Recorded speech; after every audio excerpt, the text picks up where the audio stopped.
about flirting. I'm going to assume that most of you know what I mean when I talk about flirting. I think most of us are pretty good at looking at a particular interaction and identifying it as an example of flirting. But just in case, I'm going to play you a clip from a Bond film, which I think is a pretty obvious example of flirting. Well,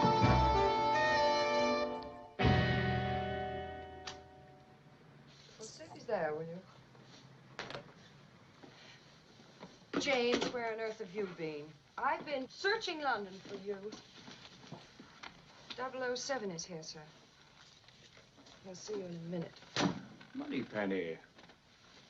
What gives? Me, given an ounce of encouragement. You never take me to dinner looking like this, James. You never take me to dinner, period. I would, you know. Only Anne would have me court-martialed for illegal use of government property. Flattery will get you nowhere, but don't stop trying. Now. Well, what's all this to do about? Okay, so I think that's a pretty good example of flirting, and I'm going to assume that most of you will agree with me on that. However, if I were to ask you why that's an example of flirting, so exactly what features of that interaction make you conclude that it's an example of flirting, I think you might find it surprisingly difficult. It seems we're pretty good at identifying flirting, but we're less good at defining flirting. Maybe that's not a bad thing. There are plenty of things that seem quite hard to define, and maybe we shouldn't try and define some things. Maybe it's kind of, it makes us into killjoys if we try and subject everything to the analytic microscope.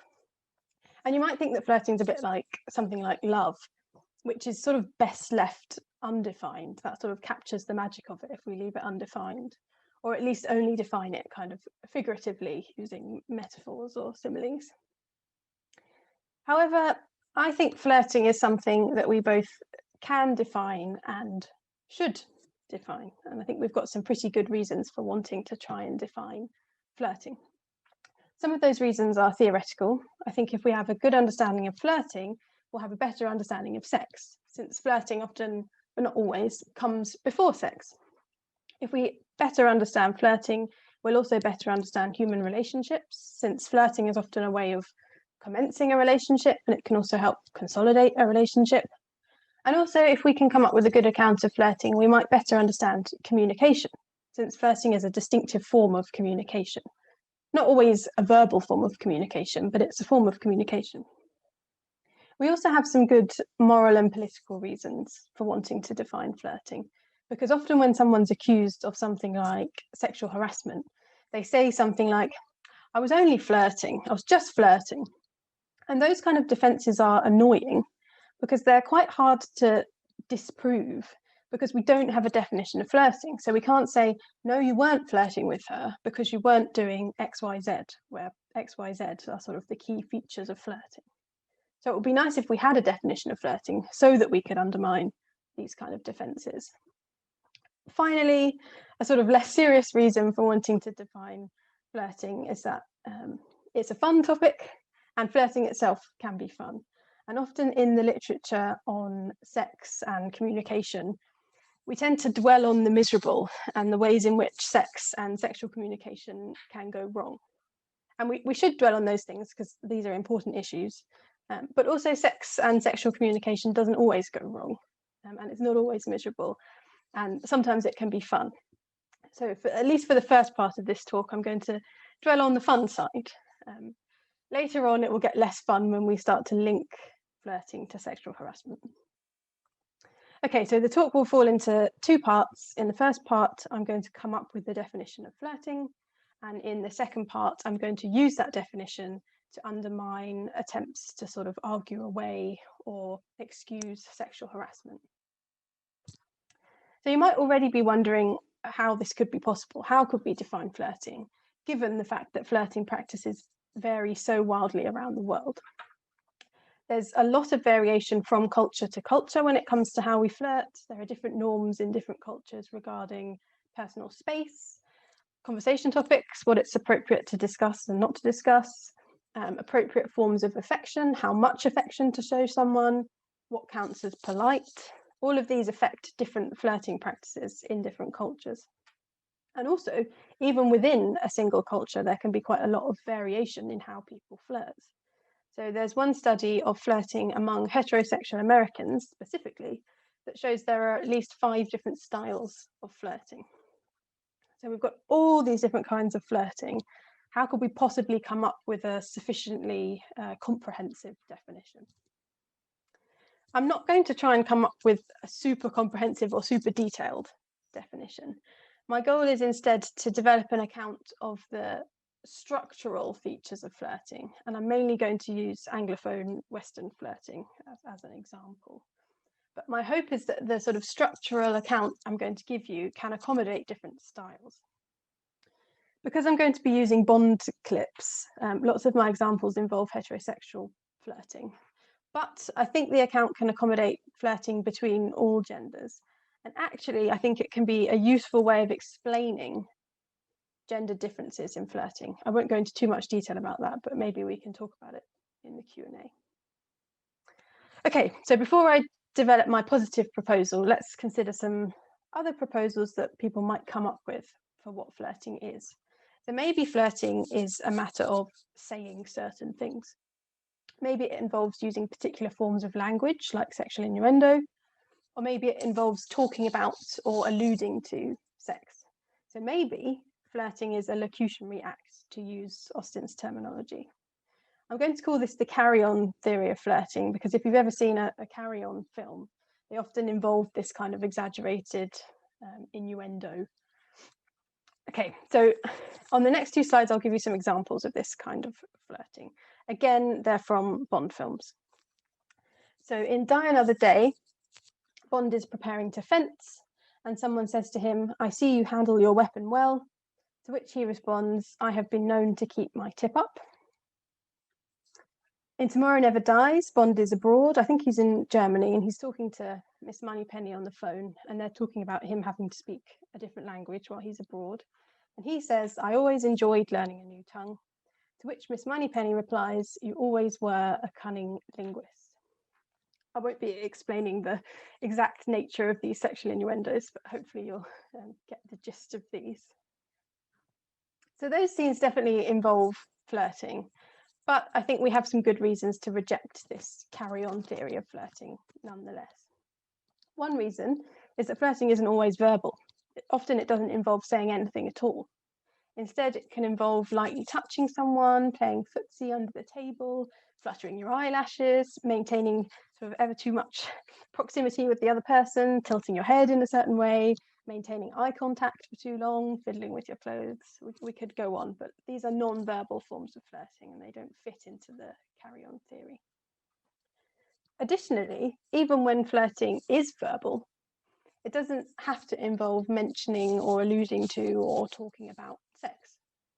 So there's a famous scene in another Bond film, Casino Royale, in which Bond and Vesper Lynd are on a train, and fans love this scene because of the flirting involved.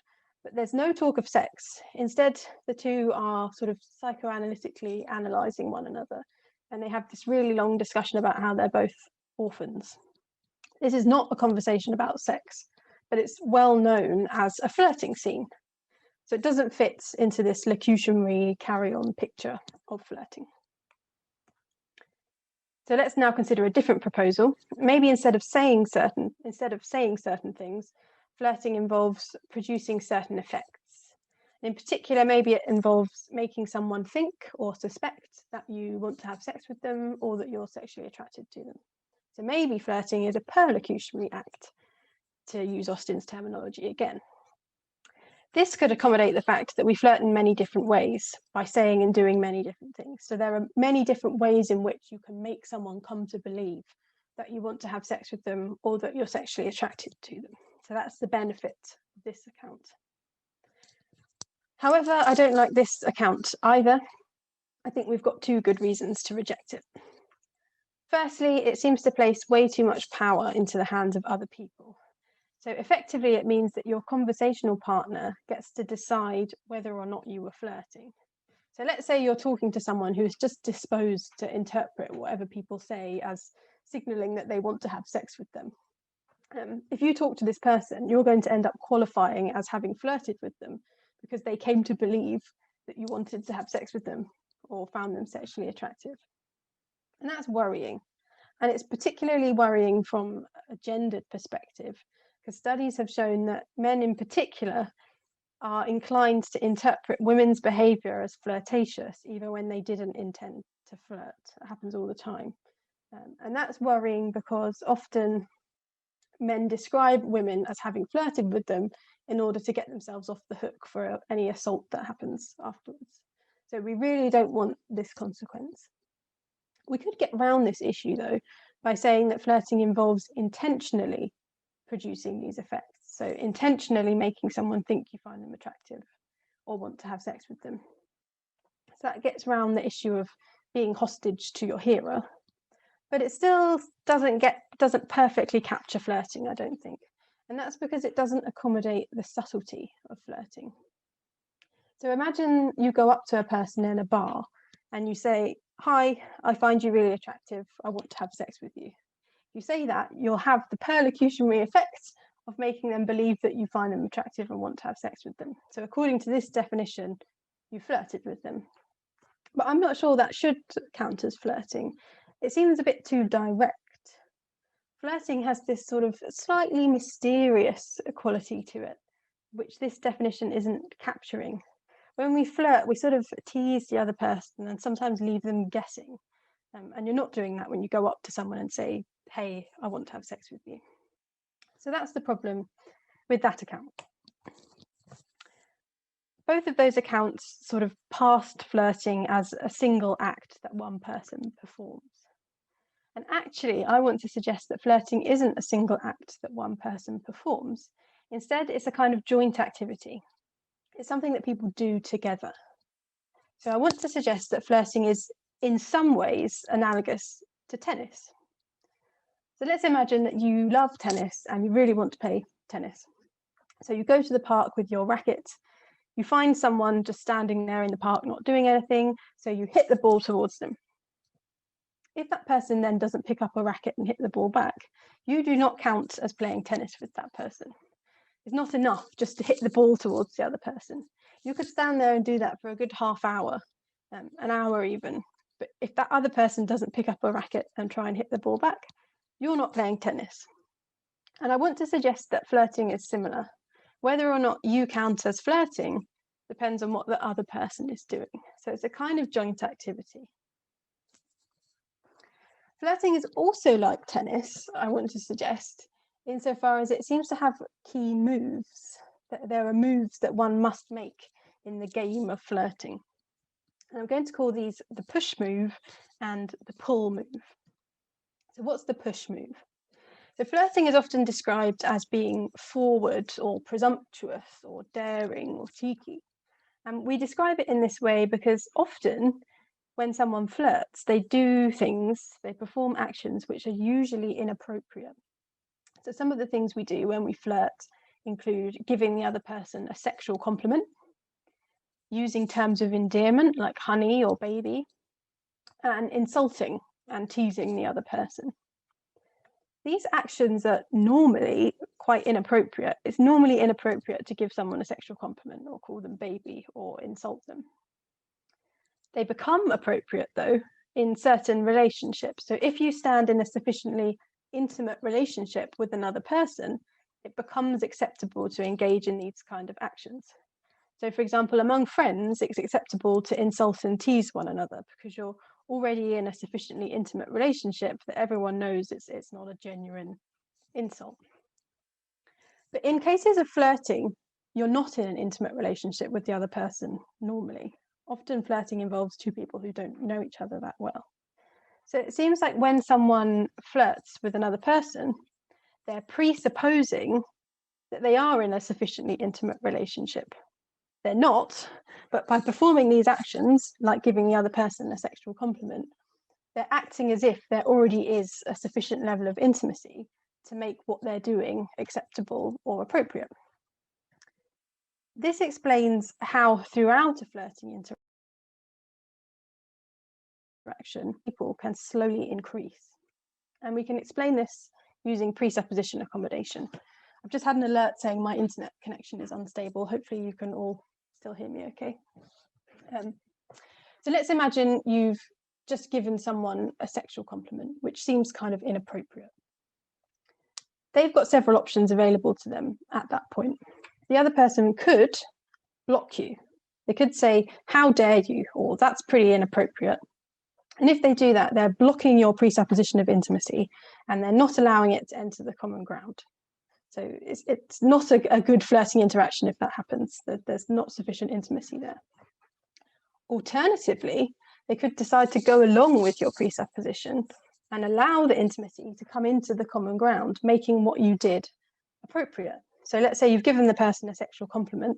They say, "Thanks," and then they give you a sexual compliment in return. In that case, it seems like they've allowed the context and your relationship to become more intimate.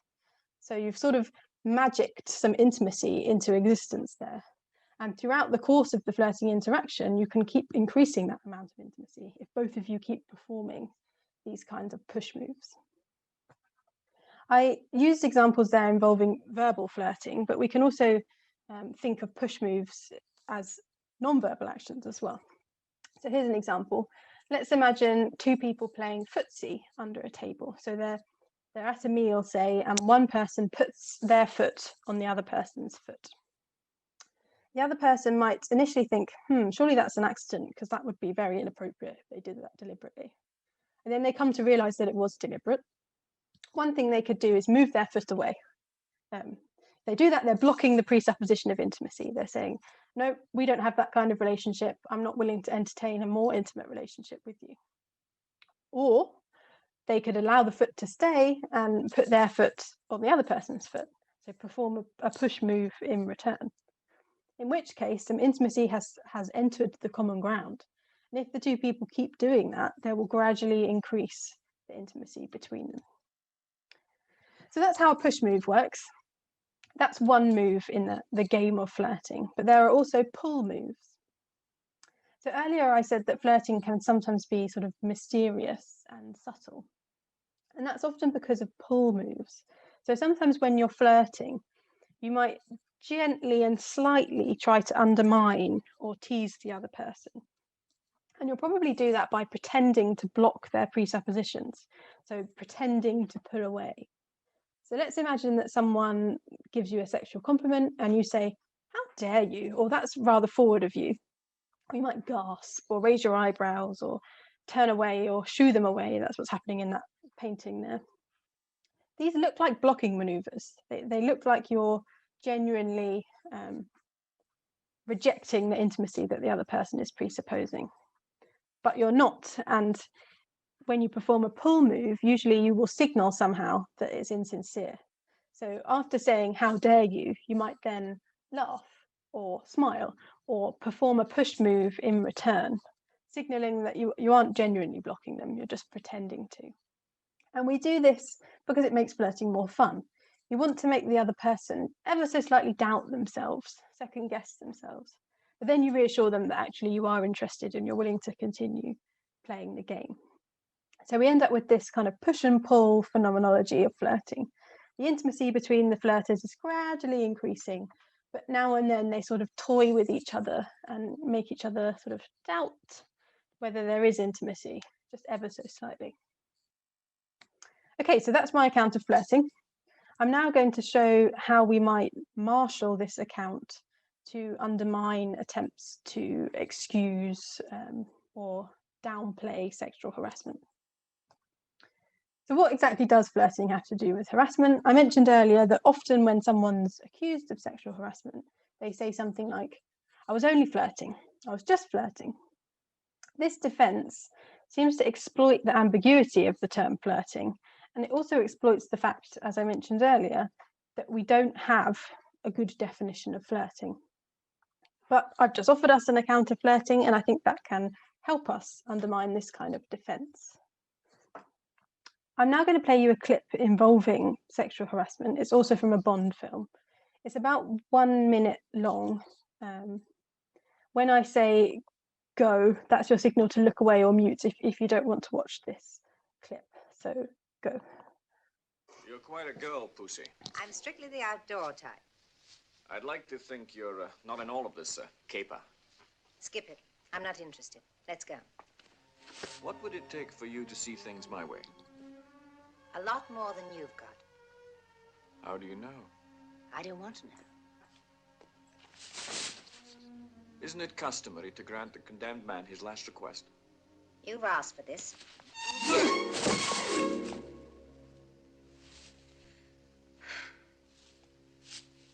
Get up. Certainly.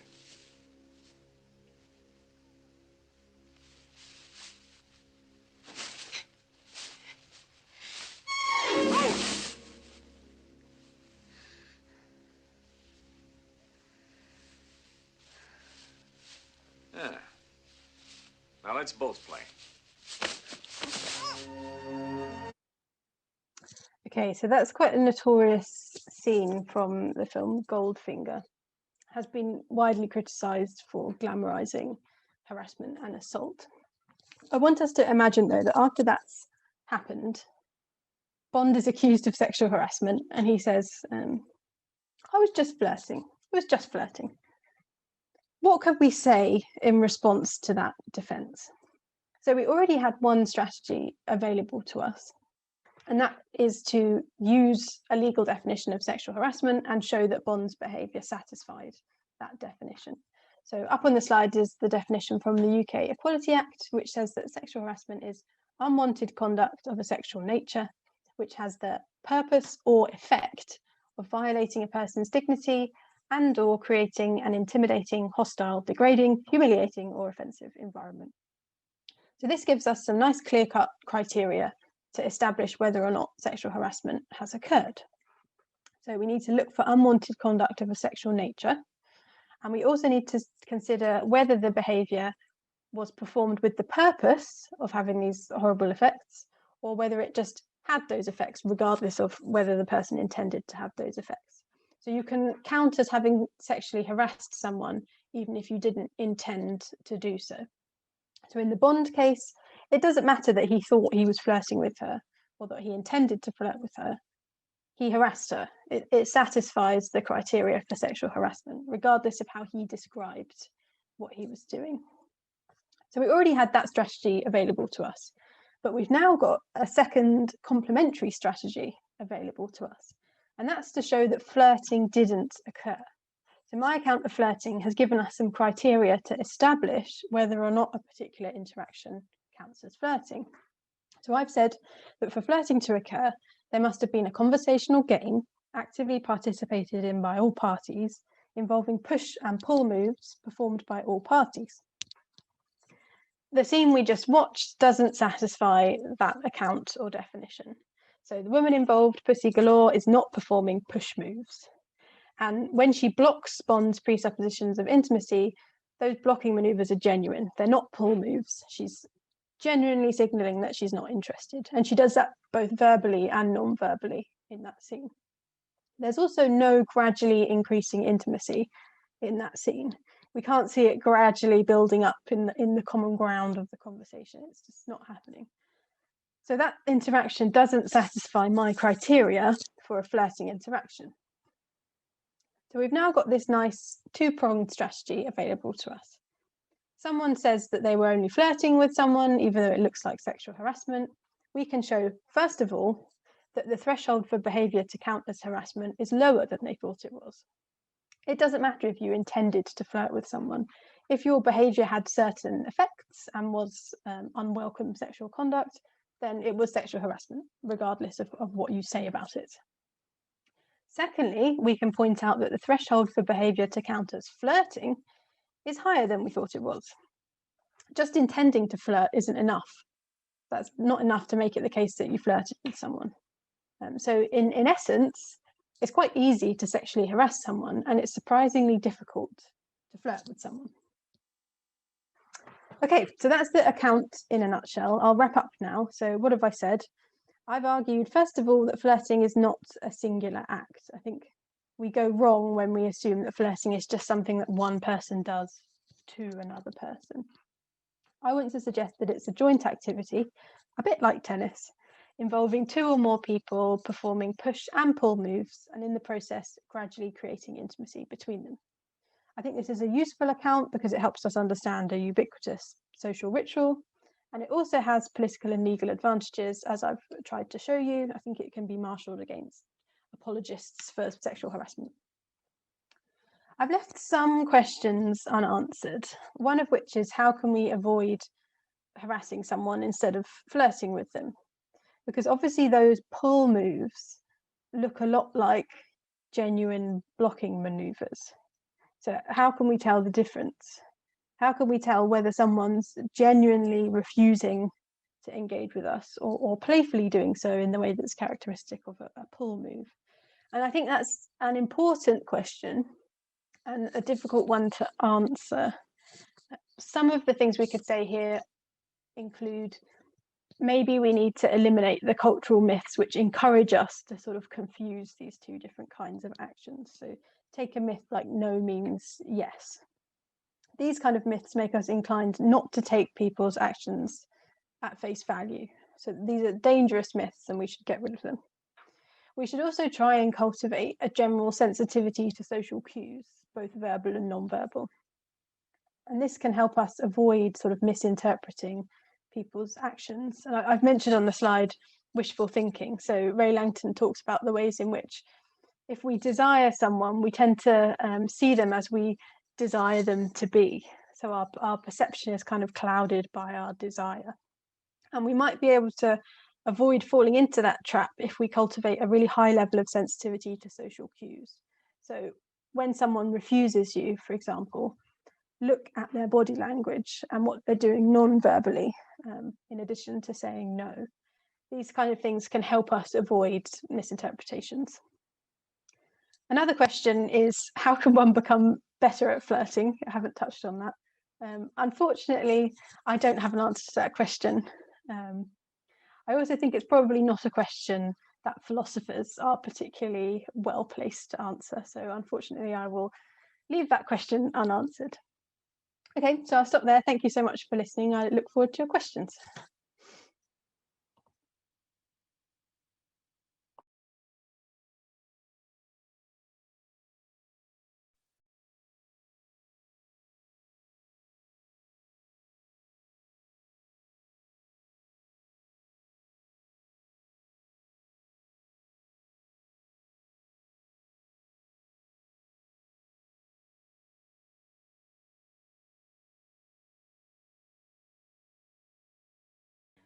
I can't hear Lucy. I don't know if you do. I'm back. I'm sorry. Okay. So I will be leading the question round now. I will be asking you to type Q in the chat if you have a question. And if you're a junior, please type JQ in the chat and you will be given priority. Emilia Wilson, please. Hi, thanks so much. This was really interesting. I've been thinking about some similar things in slightly more like depressing ways, but also using some of the similar James Bond scenes. So I'm wondering about, so I think one of the interesting things about that Goldfinger scene is like, if you play it a little bit longer, she does end up kissing him back. And like in the context, we're meant to think this is a seduction. And you mentioned kind of like trying to tackle these sort of cultural myths about no means yes. But it also seems to come through that this kind of like pull maneuver, it doesn't exactly seem like a myth. It kind of seems slightly baked into the norms of flirting. And so I'm kind of wondering, I really like the tennis example, but I worry it seems a little bit more like dodgeball, if that makes sense. It seems a little bit more like, well, actually part of the norm is that they're trying to duck. And so you do almost have this kind of more plausible defense. And so something I hear a lot along the lines of it wasn't harassment, it was flirting is, well, harassment is just flirting, but they don't think you're attractive. And like that's in that spirit, but I do wonder about when we start to analyze flirting like this, these kind of no mean yes myths look a little bit less like myths and slightly more like norms. And I just wondered, that does seem like part of your account. And so I just wondered if you could say more about that kind of element. That's a really interesting question. Thank you. I've never played dodgeball, So I didn't quite understand the analogy there, but I think I understand the question anyway. Yeah, I think you're right. So it does seem like in the context of a flirting interaction, sometimes no can mean yes, in quite a robust sense. If you then signal this, you make it sufficiently clear that it's not a genuine no. I think that's just an unfortunate fact about flirting, that it's this particular kind of context where no means yes. And we have to preserve a distinction between that kind of context and other contexts where no definitely doesn't mean yes. Maybe a problem here is that this is where gender might come into it.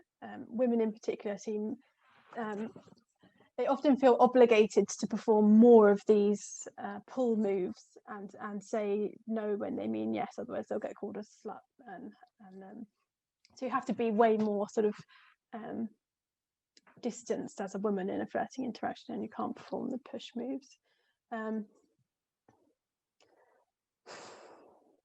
Yeah, so is your worry that this is a flaw for the account, or just a sort of an interesting aspect of it?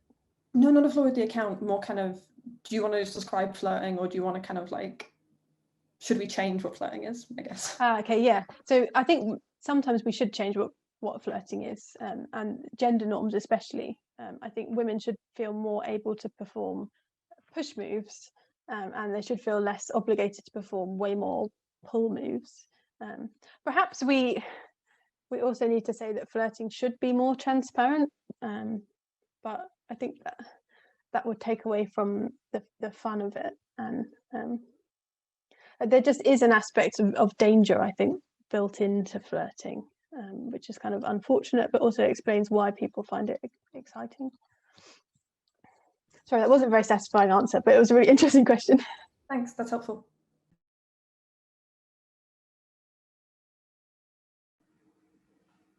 Emily, Matthias, do you have a question? Yeah, so I'm thinking more about this end claim about the flirty being between two or more people, how the operations in the group factor, since it seems like the level of intimacy between, you know, each pairing would be different. So if one person were to flirt with a group of individuals, you now have such a diversity of intimacy levels that it seems like whether or not it's flirting does come down to the perlocutionary effect. And that you don't get that same one-on-one because it's the same action to multiple people. If my question makes sense. Yeah, that's really interesting. So I'm glad you spotted the two or more bit, because I was deliberately trying to make the account inclusive of different kinds of relationships, not necessarily just couples. But yeah, you're right. That there are going to be different levels of intimacy between different people in a sort of group flirting interaction. Yeah, what do I think about that? So you want to say that in those cases we can't rely on this sort of common ground theory, it just becomes perlocutionary effects. You count as flirting if you make the people think that you want to have sex with them. Yeah, I think that seems plausible. Maybe there just are different kinds of flirting. There's this kind of flirting that occurs in couples, which involves this sort of back and forth intimacy gradually increasing. And then there's flirting in groups, which may have a different kind of structure. I hadn't really thought about that. Thank you.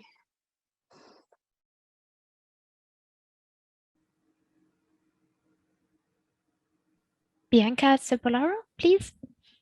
Thanks a lot, Lucy, for your talk. I really enjoyed it. It was my first flirt talk and I loved it. I have a question about the idea that someone needs to flirt with you. So that you need at least two people to be flirting. And this goes somehow against my intuitions. And I wonder whether this could depend on how we use flirting in different languages. So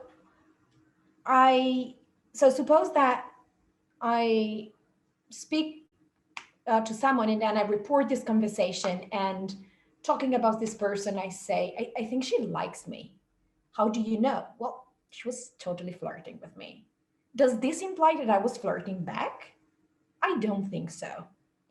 And suppose that, so it often happens that flirting involves communicating at different levels. So take a very lame form of flirting. So this woman is explaining how to make a certain dish to me.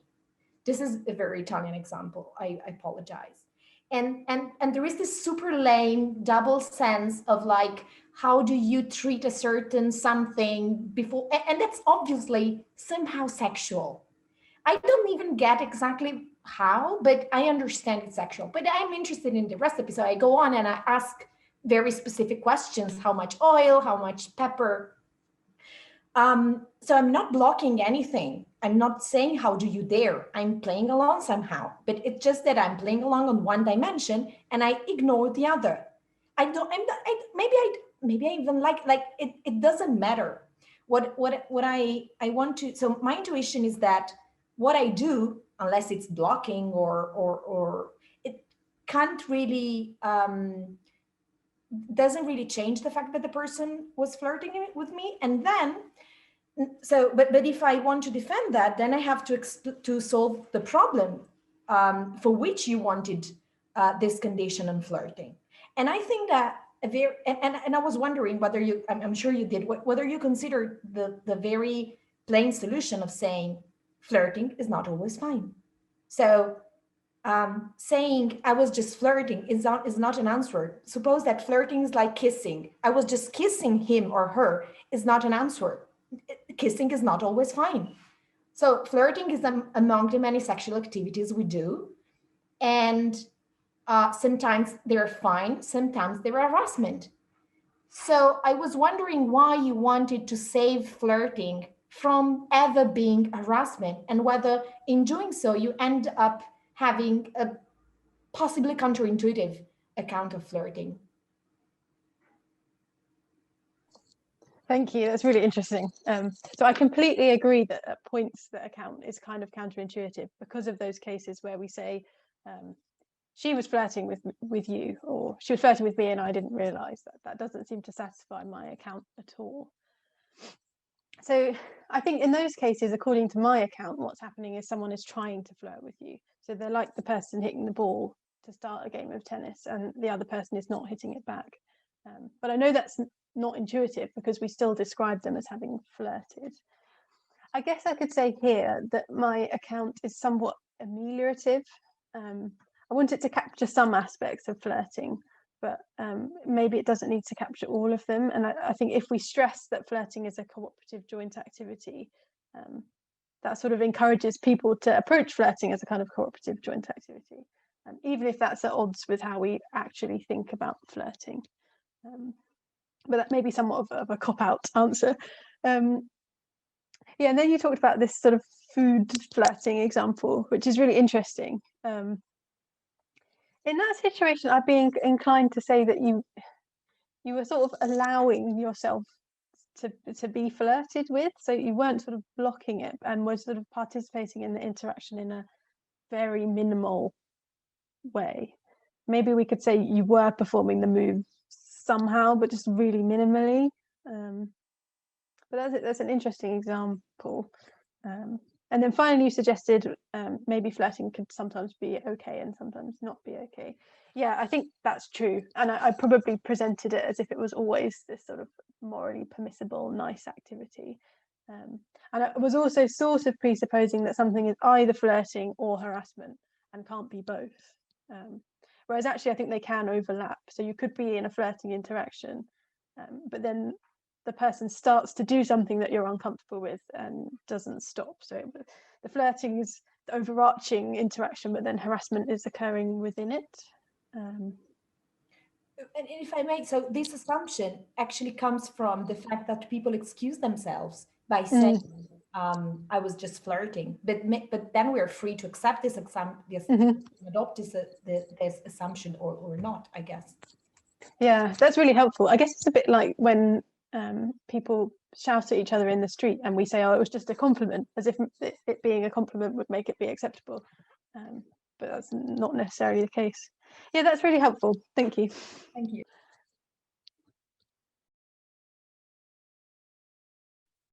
Gillian Russell had a question. Hi, Lucy. So I guess this question is predicated on me having understood the account properly. So let me just make sure I do. I really liked the sort of interactive requirement. They have to be both the push moves and the pull moves. But was it right that there's no like explicit mention of like their intention is sex or it's something to do with sexual relations? Yeah, so I don't want it to have any particularly strong connection to sexual intentions. Okay, so that's really interesting. Like one thing I found myself thinking was that it might make some things count as flirting that seem more like borderline cases to me. So one case that I was thinking of is in a very, very formal situation where maybe somebody feels a bit uncomfortable, like they're not really used to being here. So maybe a very, very fancy like party, or even you know, you're a young undergrad at a sort of after dinner drinks or something like this after a talk. Somebody might like suspect of somebody else that they're also uncomfortable, and they kind of think, well, maybe we could be friends. And so they try to have a more intimate, less formal conversation, but like nobody wants to be regarded as sort of the country bumpkin who can't handle this stuff. So they don't want to be too, you know, accommodating. So they play it a little bit cool. And like, there's something here that seems to have some of the push and pull factor, but it needn't be anything to do with like, sex or like sort of opening to that kind of thing. Maybe that's like non-sexual flirting, and like that could be like an interesting consequence rather than a problem. But then the cases where I start to feel more problematic, like I'm a bit worried about grooming. So sort of sexual predators preying on, say, children. Where part of the story is like there are these openings to intimacy and you try to persuade them to get into this more like fun, playful thing. And I feel some revulsion to calling that flirting. So I was wondering what you thought about that. Thank you. So that's really interesting. So yeah, it may sound counterintuitive, but I do want to say that there are different kinds of flirting, sort of platonic flirting and then sexual flirting. And I think if my account relies on this notion of intimacy, then we can just say that in flirting, it's sexual intimacy that's presupposed.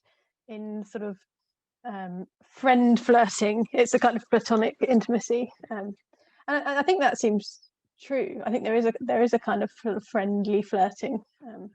I'm a massive oversharer personally, but that's often how I like start a friendship, by oversharing in a way that seems inappropriate, and then if they signal that they're okay with that, we become friends. But yeah, I hadn't really thought about the grooming cases. I guess I could say that flirting has to occur in a context in which there's a sort of equal levels of power between everyone involved. You have to be sufficiently autonomous. The worry then is that flirting might become quite rare because we're rarely yeah, exactly. Yeah, but I like the push in that direction.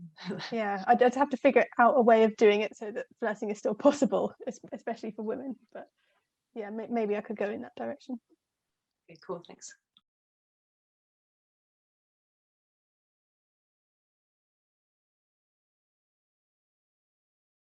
The next question comes from Robin Jeshen. Oh, hey, Lucy. That was a great talk. I really don't have that much to add because the question that I had was very similar to Bianca's. But I wanted to ask Kate whether or not you could try to retain your tennis analogy in the joint project by saying that flirting aims at a joint activity, as opposed to saying that it must be a joint activity. So the idea would be to retain the core idea, but allow that there's cases where when there's no uptake in the joint activity, one person was failing, but that person was aiming at that core joint activity. So you can have like a subsidiary notion that of an individual's participation in the joint activity, and allow that it's intuitive that we call that flirting because they're participating in that thing that aims to be a joint activity. Yeah, I think that could work. Thank you. Would that still allow that some things that look a bit like harassment would still come out as flirting if the person was a sort of ignorant harasser who had good intentions nonetheless? Well, I think that the appropriate response, I mean, I'm sympathetic with Bianca's point that you can say that some cases of flirting are harassment and other cases aren't. It can depend upon a whole bunch of other contextual factors, power dynamics, situations, and so on. However, that's what I guess that's the direction that I would go in, but it does seem that one thing that you could use that idea to exploit is, so one person is doing their part in the flirting game, and you can say to them, did you flirt back? Right? Did you get the uptake? And then that seems like the appropriate response, and that gives you a wedge for making a point. That's really helpful. Yeah, and perhaps I could say that in the cases where the other person responds, that's like ideal flirting, and then we've got the non-ideal ones where you're aiming at it but you don't get the right uptake. Yeah, exactly. Yeah, thank you. That's really helpful. Cool.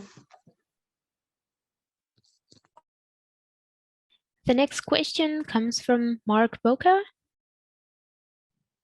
Hi, maybe to let other people go first, just because my question might be premised on because I missed the first part of the talk.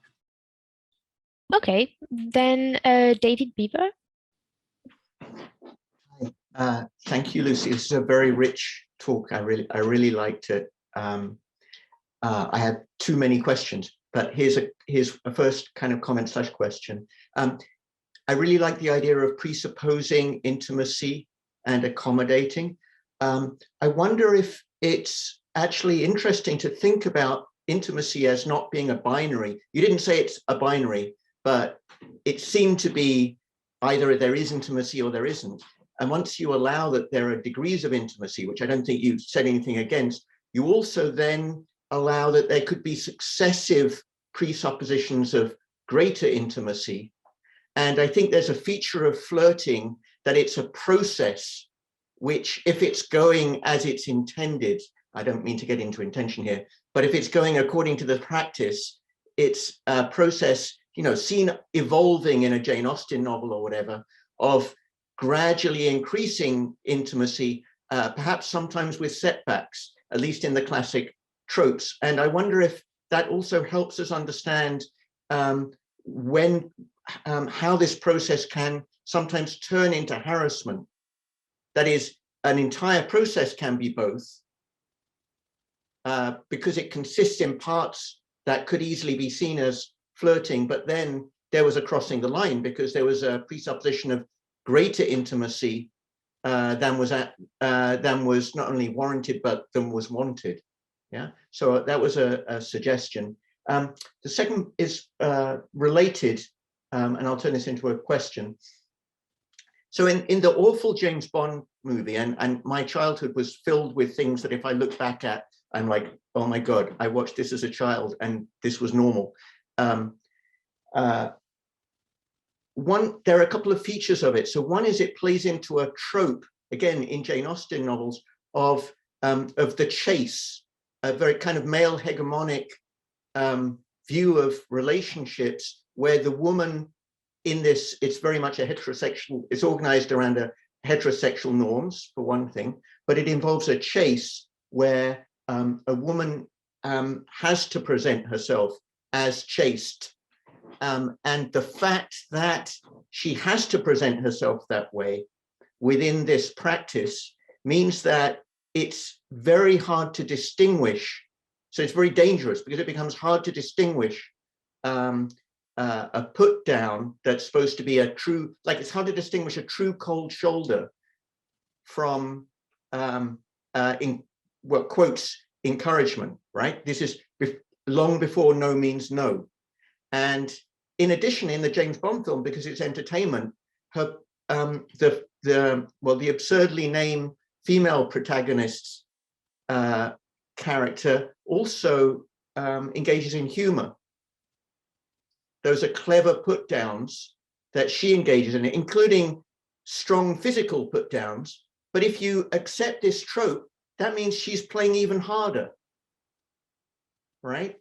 So what she's doing feeds into this rather dangerous and awful standard picture. And I guess the question is, would it be helpful to actually relate to different ways of conceiving of romance and the process of people coming together, and this, in particular, this metaphor of the chase as being one of them? So understanding flirting in that context makes it into something that perhaps we don't want it to be, but that is how some people conceive of it. And that's, I don't think, something that can be left out of the analysis, even if it's something to prescriptively say is problematic. Those are very helpful comments, thank you. I agree with everything that you said. Yeah, and on the point about presupposition, I was at your talk yesterday, and perhaps I could avail myself there of you were talking about scalar presuppositions, right? So maybe that would help me there, because I could say that intimacy isn't a binary or a black and white, as you said, and it can gradually increase. So yeah, I think that could work for me, and I will have to read the book to develop that. Yes, and then the second point about sort of, I guess it was about sort of different contexts of flirting and the different sort of modes of flirting, which are determined by gender norms. I probably do need to talk about that more. Yeah, so there will be different norms as to what counts as a push and pull move, depending on the context, and depending perhaps also on the genders of the flirters. Is that sort of where you were going? Yes, I mean, the way people will often talk is they'll say things like, he's very pushy. Oh, so you didn't like him? Oh no, I liked him. And that kind of conversation is, whether you like it or not, that those conversations happen. These practices are accepted, and they're problematic. But I don't know. I guess there's a deeper question of what philosophers should be trying to do, like pull them apart or make the world into a better place, or both. Yeah, hopefully both in some way. Yeah, that's very helpful. Thank you. I think I need to add a section to the paper about that. Thanks. The next questions come from Marcin Lewinsky.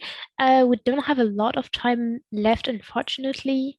So if you can try to keep it a little bit shorter, that would be nice. Thank you.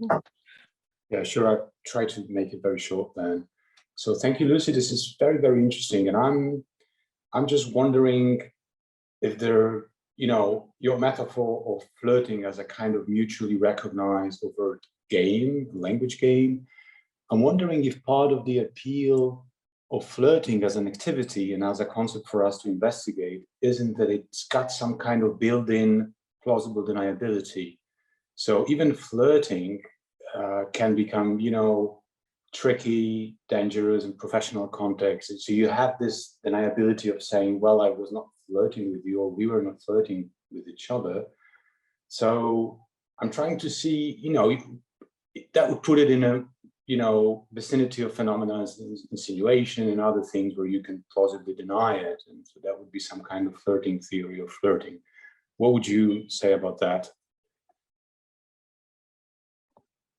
I originally considered the idea that flirting was a kind of insinuation, but then changed my mind, because I guess insinuation is still a singular kind of act that one person performs rather than a joint activity. Yeah, so are you worried that my account sort of can't accommodate the fact that when we flirt, we seem to retain a kind of plausible deniability? Yeah, true. I think it probably does have that effect. I mean, is that worrying though? No, because I'm thinking really as an activity, and so you're trying to build this kind of definition, but then it's like if it's just so obvious, and I obviously see the motivation for making it more explicit and definable and socially speaking, but then it's kind of, we're just dating with each other, or I don't know. Yeah. So trying to, well, I'm not trying to push it toward any naive or, innocent, overly innocent theory of flirting, but there is something that, there is some doubleness that also Bianca mentioned, that, flirting is not just producing sexual advances, it's part of it, but there is something, we can exchange, we can talk about the book that we like, and that's flirt, something along these lines. Yeah. I mean, maybe my account allows me to say that if you engage in this kind of activity, you have flirted and there's no plausible deniability there, you can't backtrack. But maybe you could say that it wasn't sexual flirting. You could say, oh, I was just presupposing that we were friends and a friendly intimacy. So that's a way of sort of backtracking. But maybe that's not quite enough. I'll think about that. Thank you. Thanks. And you said something before about the platonic and more sexual flirting, and I guess, so maybe there is some kind of gradability within the concept itself.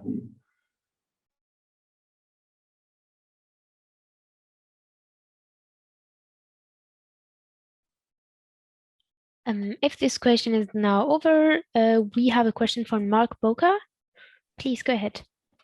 Oh, thanks. I wasn't actually expecting to come to me. So rather than asking, because we're short of time, clarificatory questions, let me just ask this in the way that has the maximum potential for misunderstanding what you said, so you can correct me.